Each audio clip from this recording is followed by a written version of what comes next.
దేవునికి స్తోత్రములు. మీ అందరికీ నా వందనములు. ఈరోజు దేవుని వాగ్దానము. యెహోవా నిన్ను ఆశీర్వదించి నిన్ను కాపాడును గాక. సంఖ్యాకాండము 6వ అధ్యాయం 24వ వచనము.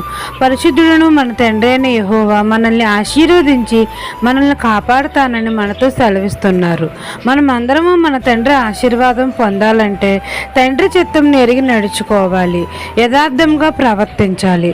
మనం అందరము శరీరానుసారంగా కాకుండా ఆత్మానుసారంగా జీవించాలి. ఆత్మ ఫలాలు ఫలించాలి. ప్రేమ, సమాధానము, సంతోషము, విశ్వాసం అనే ఆత్మఫలాలు ఫలించాలి. అప్పుడు తండ్రి ఆశీర్వాదం మన మీదకు వస్తుంది.